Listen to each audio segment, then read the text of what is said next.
Hello, my name is Rich Howard, owner of Architectural Builder Supply. This video is to bring you a closer look at the National Guard products number 160V.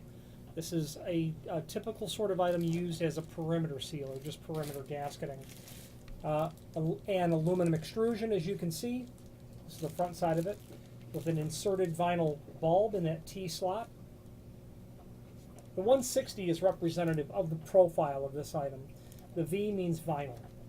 The absence of any letter behind the 160 means that the finish is mill aluminum, by far the most common. There is an image below this video showing everything important dimensionally about the item. Let's go over that now. You can see the height of the extrusion is 7/8. Then you've got 5/16 worth of vinyl seal. So that's going to be 1 3/16 overall. You've got a projection of 5/16. And where you're going to use this material is when you are doing a standard installation of hollow metal doors and frames. The contractor might be building a strip mall, 5, 10, 15 doors in the back. All that stuff has to be weather stripped, and it's pretty typical to use a standard quality caliber piece of weather stripping like this. Most common. Meaning vinyl is standard duty, not what you would want if you have extraordinary temperatures, exposure to sunlight. This is vinyl. It will degrade with time before any of the other inserts. This is a relatively thin piece of aluminum extrusion. Okay, it is in the mill finish. That's the least expensive. All of those, and the size of it too, the size of the surface area, all that conspires to say standard duty. This is the regular material. And quite frankly, you sell a lot more of this material, and a lot more of this is purchased, because it's more of a cost-conscious thing. A piece of weather stripping like this can be, $1 a foot, something in that range, whereas you can get into $10 a foot for much more significant, substantial weather stripping.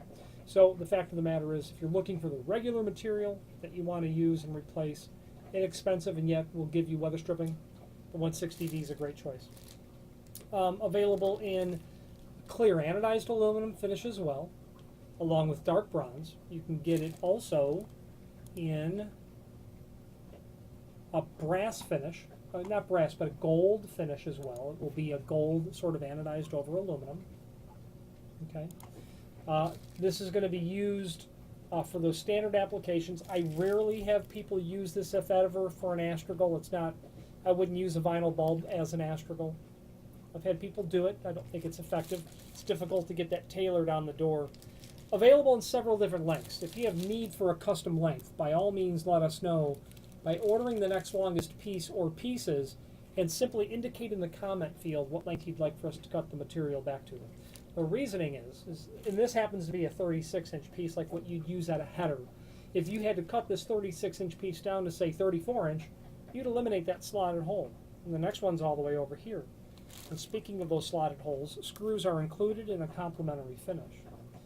Now, if you order a custom length, we'll not only locate that slotted hole at the proper distance from the edge, but the proper distance center to center as well. It's crucial to have slotted holes, in my opinion. I've installed weather stripping, and it can be a bit diabolical to get it installed correctly, because not every sill is not every sill is level, meaning not every door is plumb. And having the ability to tailor that weather stripping laterally, in and out, ever so slightly, is crucial to getting a proper seal when the door is closed, proper seal, but still allowing a door closer to be able to get the door closed and latched. Too much compression required, the door won't latch. Too little, your weather stripping is ineffective. That slotted hole also helps compensate for a misdrilled hole, especially when you're drilling a hollow metal frame. I notice that when you're pre-drilling a hole for a hollow metal frame, and certainly if there's mortar pumped in there, that's going to be really tough to drill straight through. You have a drill that's going to walk a little bit before it starts to pierce in. That's a worst case scenario. If you know you're going to install weather stripping onto a welded frame that the mason will set into a brick wall, it's my opinion that you take some 3/4 inch foam, rigid foam, styrofoam that you'd get at a home center, and you put some masking tape behind there so that when the mortar goes in, you've got a barrier so that you can still pre-drill your holes. drilling that concrete can be very difficult. So this slotted hole also helps compensate for a misdrilled hole if you've not used a center punch. Okay. The name National Guard is synonymous with all things weather stripping related. If you have more than an occasional need for weather stripping, by all means familiarize yourself with their product line by clicking on the link below this video to the manufacturer page where you can open up their catalog. I'm partial to National Guard, as you might be able to tell. It's very good quality products, even the standard duty material, but their customer service is spectacular every time. Any questions on this or any other National Guard product, please feel free to reach out to us.